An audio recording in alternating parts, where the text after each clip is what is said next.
Muy buenas amigos y amigas y bienvenidos y bienvenidas una vez más a Menudo Caramelito, vuestro canal de YouTube favorito.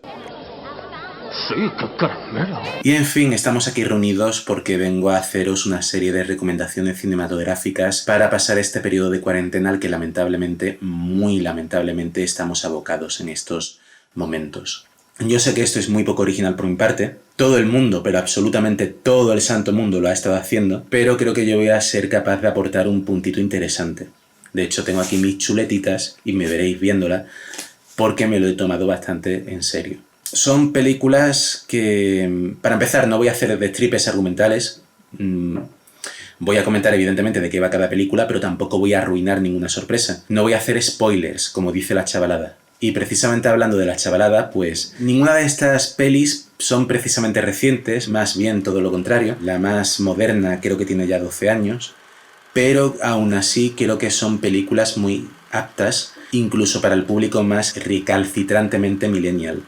Y lo considero tanto por una cuestión de estética como por una cuestión de ritmo. Y voy a empezar hablando de 12 monos, que va de que un virus mortal vuelve inhabitable las calles y obliga a la raza humana a esconderse, a encerrarse.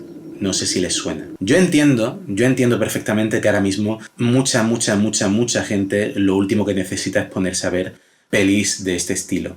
Lo sé. Y por eso mi última recomendación va a ir en esa línea. Va a ser para evadirse, para no pensar en lo que está sucediendo.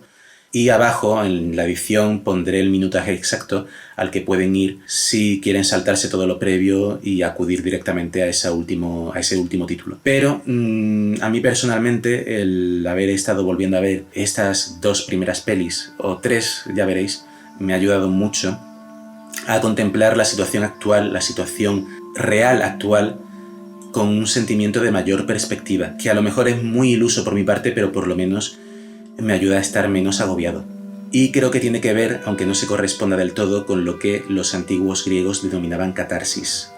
Aristóteles lo trabaja en su Poética, que tiene que ver con que ¿por qué vemos drama o por qué vemos tragedias? ¿Por qué vemos películas de acción o thrillers o cine de terror si a priori a nadie nos gusta estar agobiados? Pues tiene mucho que ver con esta serie de mecanismos anímicos. 12 monos, y estoy hablando de la película de 1995, no de la serie de 2015, está basada en un mediometraje experimental francés titulado La Jetée. Va de que una guerra nuclear deja inhabitable la superficie de la Tierra y en París unos pocos supervivientes consiguen subsistir en las catacumbas y allí los jefecillos pues realizan una serie de experimentos completamente inhumanos, completamente aberrantes con unos cuantos presos que tienen por ahí, sobre todo con el objetivo de conseguir viajar en el tiempo, porque únicamente viajando en el tiempo, ya sea al presente o al pasado, van a conseguir una serie de recursos que se han extinguido en el momento en el que arranca la acción. Es una película muy interesante y muy curiosa porque no tiene imágenes en movimiento,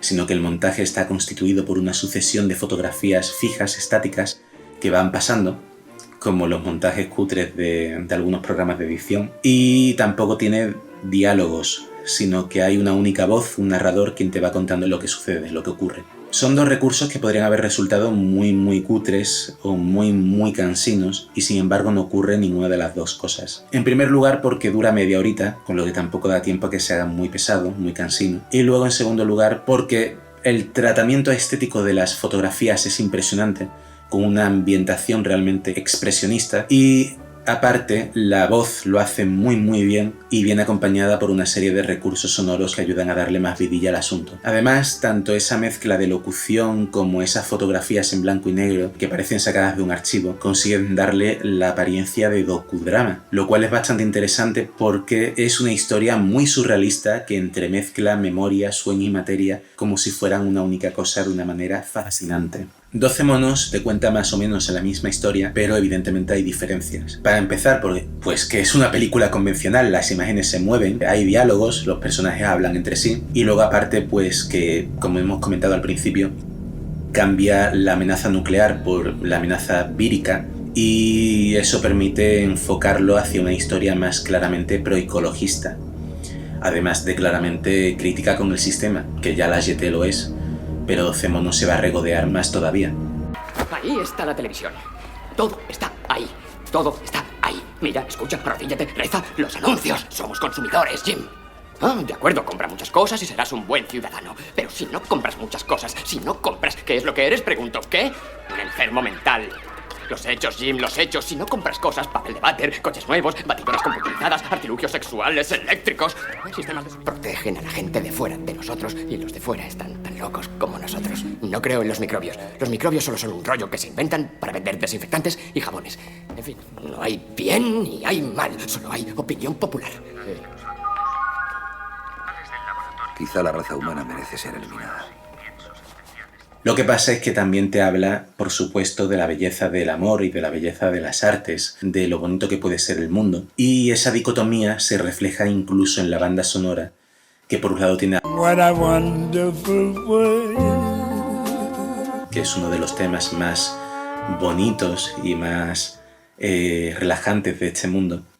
Pero también tiene a Tom Waits, la mismísima voz del infierno. Me hubiera gustado mucho ver a Tom Waits como actor, por cierto, en esta peli, quizás haciendo de uno de los locos del manicomio, como ya hizo en Drácula de Bram Stoker. Y Waits tiene un tema apropiadamente titulado La tierra murió gritando, que por cierto coge su título de la película de Terence Fisher. E incluso el tema principal de la película, la suite Punta del Este del italiano Astor Piazzolla, del italiano no, es argentino aunque tenga nombre italiano. Incluso ese tema en concreto refleja esta dualidad, porque al fin y al cabo es un tema muy bonito, pero también muy inquietante. El guión de 12 monos corre a cargo de David Webb Peoples, que también es el responsable de otros peliculones. Tenemos también a Madeleine Stowe, no sé cómo pronunciarlo. Lo que pasa es que, claro, le toca un papel que es un poco el típico tópico de dama en apuros / soporte emocional, que por lo menos dentro de esos parámetros aporta a la trama y sirve para evidenciar algunos problemas de género. También tenemos a Christopher Plummer, que sale muy poquito, pero lo poquito que sale, pues, lo hace bien. También tenemos a David Morse y tenemos a Frank Gorshin, que personalmente me hace mucha gracia.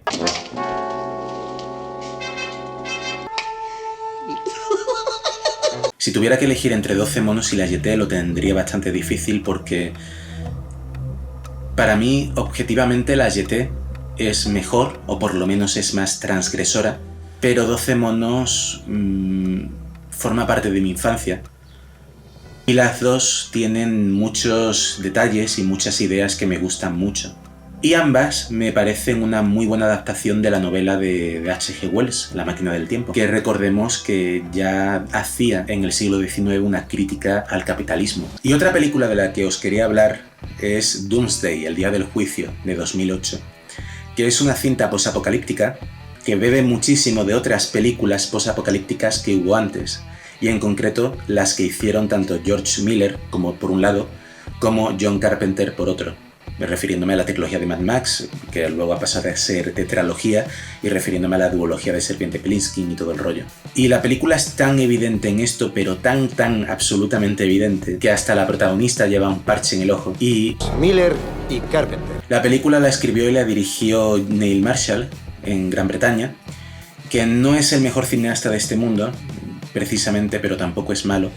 Y destaca sobre todo porque le puede sacar muchísimo rendimiento a un muy bajo presupuesto. Por eso hizo esta película, por eso hizo también la última de Hellboy, por eso también se ha encargado de varios capítulos de Juego de Tronos o de Westworld. Y al menos la película es honesta con lo que propone, y lo que propone es un festival de acción desenfrenado. Ya los primeros minutos de cinta, a un pobre conejito indefenso, inocente, le vuelan la cabeza de una manera muy gore, con lo que tú ya sabes lo que va a ir el resto de la peli. Tenemos también una estética maravillosa, que llega a su culmen en ese pseudo concierto puncarra / banquete. El problema es que a partir de ahí la peli pega un pequeño bajonazo y aunque no se vuelva aburrida, tampoco llega a remontar. Y mira que la fantasía sadomedieval que presentan luego también tiene su puntillo, pero bueno, tenemos por ahí a Bob Hoskins. Me parece perfecto tener a la gente metida en su casa como si fueran millones de sardinas. Tenemos por ahí a Malcolm McDowell y tenemos a unos cuantos que luego se daría la casualidad de que coincidieron en Gotham, que es una serie que yo tengo en muy alta estima, como son Alexander Siddig, Sean Pirwi o David O'Hara. Y la protagonista es Rhona Mitra, que quizás es la que queda más deslucida en este conjunto, pero bueno, aún así lo hace bastante bien y además por sus rasgos y por su físico encaja perfectamente en el papel de tipa dura, de mujer de acción. La trama va de que aparece un virus letal en Escocia y la solución del gobierno no es otra que amurallar dicho país para aislarlo del resto del Reino Unido, dejando morir a mucha gente, como si fueran inmigrantes o algo así. Sarcasmo. Y 20 y tantos años más tarde, resulta que el mismo virus reaparece no en otro lado, sino en la mismísima Londres. Y la solución, parte de la solución es mandar a un equipo policial de élite a la zona de cuarentena, porque resulta que estos años ha habido algunos pocos inmunes que han desarrollado dentro de esa zona amurallada sus propias sociedades tribales, por supuesto absolutamente salvajes. Tanto 12 monos como Doomsday retratan muy bien lo que por desgracia ocurre, que en este tipo de crisis sanitaria y crisis social determinados elementos filofascistas y capitalistas pues pueden aprovechar la mentira y la manipulación para subir al poder. Que creo que es algo que no nos suena de nada en estos momentos, ¿no? Y si lo que preferís es una película más divertida, aunque yo creo que tanto 12 monos como Doomsday tienen sus momentos de humor, sobre todo Doomsday, pero si lo que queréis es una comedia, algo que os sirva para desconectar, yo es que personalmente soy de la opinión de que para olvidarse de los problemas presentes, lo mejor es recordar los problemas del pasado, ahora que nos podemos reír de ellos. Hollywood llegó a convertirse en la meca de la industria cinematográfica gracias a muchos cineastas alemanes y austriacos que acabaron recabando allí huyendo de la pesadilla del nazismo. Robert Siodmak, Otto Preminger, F.W. Murnau, Fritz Lang, Ernst Lubitsch y Billy Wilder fue uno de ellos. Él lamentablemente perdió a su madre en el Holocausto y llegó a ser el maestro indiscutible de los diálogos rápidos y del sarcasmo inteligente. Y tanto por su bagaje como por su talento, era la persona idónea para coescribir y para dirigir esta pieza que se llegó a rodar en el auténtico Berlín de los años 60. La película va de un tal McNamara, que es ejecutivo de... Por cierto, lo interpreta ese gran actor que era James Cagney. Y es ejecutivo en una gran empresa como es Coca-Cola, que más estadounidense y más mercantil no puede ser. Y mientras negocia con los comunistas... Tenga, fume uno de estos. Gracias. Puros habanos. Tenemos acuerdo comercial con Cuba. Nos mandan cigarros y nosotros mandamos cohetes. Bien pensado. Bueno, según me dijo el camarada Miskin, están ustedes muy deseosos de introducir la Coca-Cola en Rusia. Error lamentable. Yo no dije muy deseosos. Yo dije un poco interesado. No importa. El camarada Miskin sugirió que empezásemos con 6 plantas de envase. Moscú, Leningrado, Stalingrado, Kiev... ¿Saben una cosa? Les han engañado. Este cigarro es de la peor clase. No se preocupe, nuestros cohetes también de peor clase. Resulta que tiene que estar al cuidado de la hija de su jefe supremo. Scarlett Hasseltine no podía ser de otro modo. Que se enrolla con un revolucionario y eso, por supuesto, pues le va a suponer una serie de problemas. Evidentemente, la película se enfoca sobre todo en el conflicto entre comunismo y capitalismo, pero sin perder la sencillez de la comedia.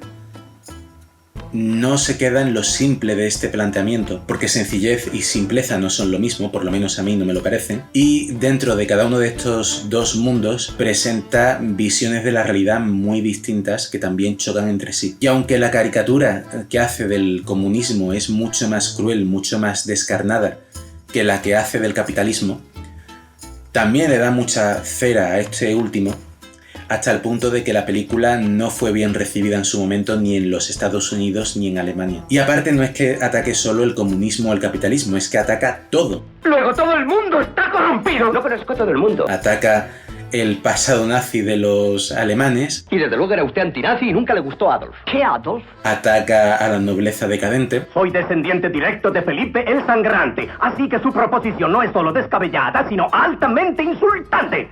Pongamos 10.000 marcos. Tiene un espíritu muy destroyer, que dirían los jóvenes, que precisamente por eso y por su ritmazo la hace muy disfrutable para un público moderno que puede quedarse muy sorprendido si la ve. El puntito más lamentable, más desagradable, está en cierto machismo que hay, que es muy propio de la época y también era propio de Billy Wilder. Uno de los personajes femeninos está basado casi exclusivamente en la sexualización. Otro de ellos responde a un estereotipo muy repetido de jovenzuela mimada, pija, rica, tonta, frívola, y quizás por compensar, Phyllis, la mujer del protagonista, se nos presenta como la más adulta, la más madura, la más inteligente de todo el elenco, aunque también está muy subordinada a un rol de género. La película te exige un cierto ejercicio de contextualización para poder superar ese aspecto machista que digo, y también te pide unos conocimientos mínimos de historia para poder sacarle todo el juguillo a lo que te plantea, incluso en detalles nimios como son las referencias a la cabalgata de las Valquirias de Richard Wagner, pero por lo demás es una película que es muy recomendable, incluso para el público más recalcitrantemente millennial, como decía al principio, y es una demostración de que todo cambia, pero para que todo siga igual. Si os ha gustado, si os ha parecido interesante, si queréis ver más, haréis bien en suscribiros porque vamos a aprovechar este periodo de cuarentena, este periodo de encierro, para renovar el contenido, para subir muchas cosas que tenemos pendientes, para hablar más de cine, para hablar más de cómics, para hablar de medios de evasión en general. Espero que estén lo mejor posible, cuídense mucho, quédense en casa, recuerden, siempre hay lecturas pendientes, siempre hay series y películas por ver. El aburrimiento no es una opción, hay otros problemas, pero el aburrimiento no es uno de ellos. Y hasta la próxima.